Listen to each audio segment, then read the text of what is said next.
Hey, it's W5HRO. I want to do one last quick update on this Yaesu FT-101B BS series, series of videos that I'm going to be doing on this restoration project. And hang on. Come on, dude. Hey, what are you doing? Come on. Hey, look at me. Look. He's my little radio buddy. He keeps bugging me. I imprinted on this cat and he just follows me all over the house. He just will not leave my side. And he always wants to go outside, of course. So anyway, but let me get back to what I was talking about. I was going through everything I've gathered up. I did get an FT-101B, a straight B for a parts rig. And look, it's got the SSB, the 32A, that's the 8-pole filter.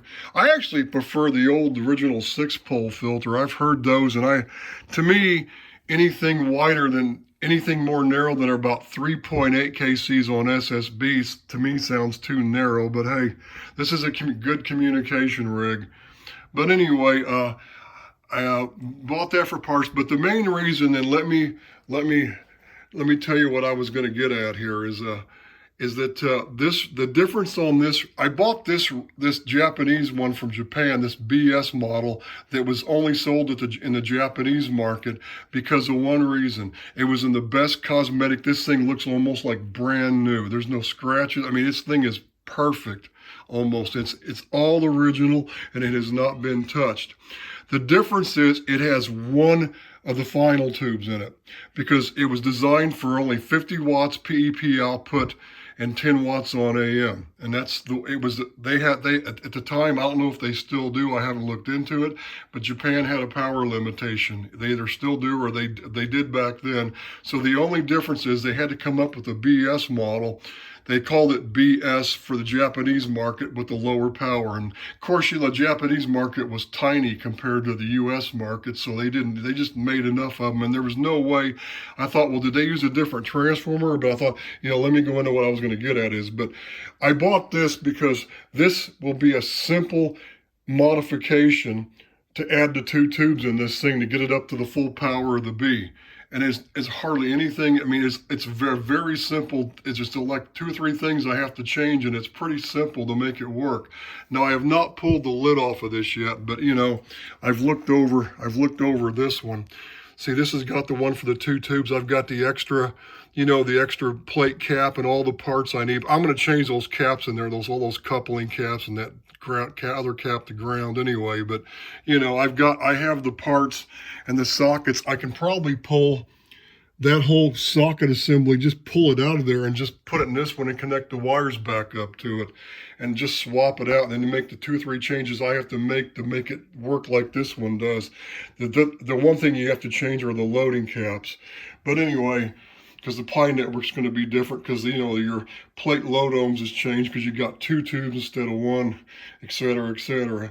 So anyway, but what I want to get at first is that I thought, well, I was looking through all the extra crystals that I have. I have another oscillator crystal, main oscillator, which I believe replaces that old big one, but if that big one's still fine, I just have the newer, smaller one. Then those are extra crystals there for 10 meters. But I was looking and there's the crystals. I didn't think this thing came with a 160 meter crystal, but it did. And I looked down in here and I shined my flashlight and the crystals.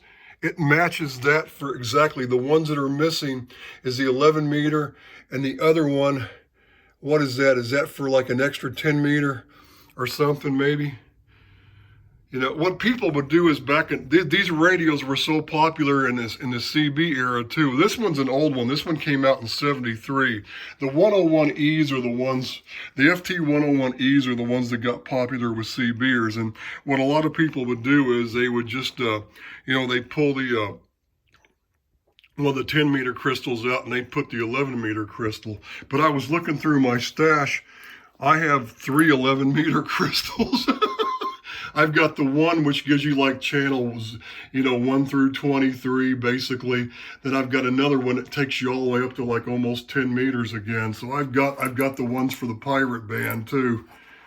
So anyway, I came across those, and there's all the electrolytic capacitor. That's the cap kit, all the electrolytics, except for the main two big supply filter caps. I have to get those from someplace else. But there's all the caps to replace all the ones on these boards. And I have I have two sets of these, brand new set of the final tubes, the original tubes, the 6JS6Cs. So I've got a matched pair of those. Those are great. And I have another, I actually bought two sets, so I've got another set of them too for backup. So I'm not, a lot of guys are changing these things out to 6146s. That's an overkill mod. I mean, these other tubes are still readily available. I mean, they might cost you 30, 40 bucks more for a pair of them, but so what? I mean, big deal. If you don't have to do all that work, and it's never gonna, the thing is, depending on which supply tap or which a primary tap you have that transformer on, these things will do like 150, 160 watts out. That's the thing. These things will put out a lot of power with the two tubes, those old horizontal sweep tubes, but they're Compactron tubes.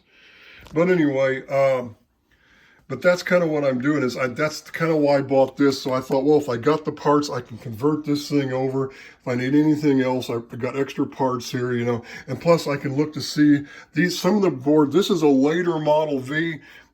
There was one that had the same. I like these old early versions that had the brown sticker on them. And I came across the B that had the brown sticker. It was that wasn't the BS, it was the B, but it had the brown sticker, but it was in such a basket case condition. I said no. So I got this one. This one had all the parts. Somebody took all the tubes and the crystals and everything, but everything else is intact. So that'll be a good parts radio. So anyway, but come on, Max. Come on, dude. Come on, buddy. I'll be out there in a minute, okay? He's wanting attention because I'm ignoring him. But the thing is that the reason I need to modify this one up probably for more power out is I want to drive it into the FL-2100B amp and to get, on AM to get at least 100, 150 watts out of it. It's going to take more than 10 watts of drive in that amp, into those 572Bs in parallel. It's probably going to take 15 to 20 watts to get the full carrier power out on AM. So that's kind of why I'm having to do that. So I can drive that amp better.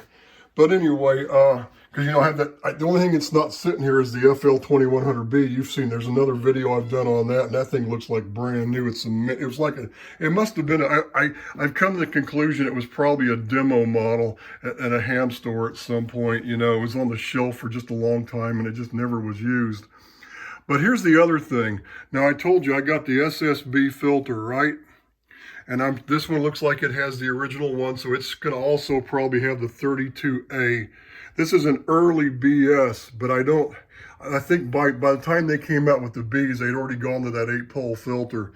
Now this one here is, guess what I got? Ooh-hoo! 6,000 hertz, 6 kilohertz, 6 kc. Ooh, let me open this puppy up. It's kind of hard to get with one hand. I should have used my tripod for this today, but I wouldn't have been able to show you down in the nooks and crannies, Not nicks and crannies, nooks and crannies. But, oh, look at that. 6 kc AM filter. Never been used. No solder on the pins. So I got the AM filter, the elusive AM filter that people, jump all over themselves, everybody trying to get, because that's the thing.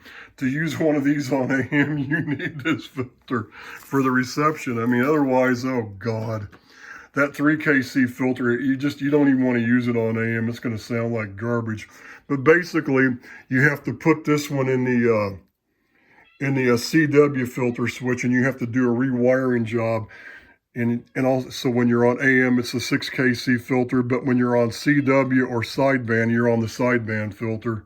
It changes the CW filter to the sideband filter too. So anyway, there's AM there, but Anyway, but I used to know a lot of guys back in the day, back in the 70s, late 70s, early 80s, that loved the Yaesus, like the FT-101Es. Of course, they were playing around with them on CB and stuff. But, hey, whoa, Max, come on. But anyway, there was that elusive people. There's some guy that did a video. I came across it online. It's that guy that has that Cajun accent. What's his call sign? He kind of works on a lot of stuff. And he was showing the picture of that brown wire. He goes, every one of these, I don't know why, every one of these seems to have that brown wire clipped. And he kept, the video kept flashing over real quick to the mode, the pick of the mode switch, but he wouldn't leave it on there long enough to show you it was 11 meters. I don't know why he was paranoid to show that, but yeah, I don't know why. Every one of these things, but I think the reason that guys used to like the Bs better is because this is before the FCC cracked down. This is before, the E's. The E's came out after the FCC started cracking down. About the time, it was right about the time they cracked down. So these, I think the difference was you didn't have to clip anything to make them transmit on the 11 meter band. And you know what's funny? Those crystals that I have, those 11 meter crystals, every one of them says Yaesu on the other side of them. They say Yaesu FT-101. I kid you not. So they sold the crystals for these things. So anyway, but my plan is, we do have a storage building coming. I already ordered it. It's being custom built. They're going to build it on site. It'll come in sections because they have to be able to do that to get it in the back of the lot through the fence. And I don't want the fence torn down to get the thing in there. Because it'd be too hard for them to, even with a crane, the whole thing, it'd be impossible for them to lift it over. So they're going to be here in about 3 more weeks to build the storage building. And when I get everything out of that garage and get that RF deck, which is still out in the garage, I'm still working on it for the big rig. That's going to be the next video. I'll take this all out there and go through it because my plan is I want to get my RF deck finished first. I want to get this finished. I want to finish up the exciter. I need to do the tuning so I got a better match to the 4400. I want to do that. Then I'm going to probably do the audio mod next summer. The final audio mod that I was going to do. And once I get this done, then I'm going to work on that box over there, which is going to be my audio control panel. I need to get that done. Then when that's done, I decided I'm going to work on this Yaesu stuff instead of working on the Heathkit stuff first. Because I want to try to use this on 11 meters, 10 meters this next winter season, radio season.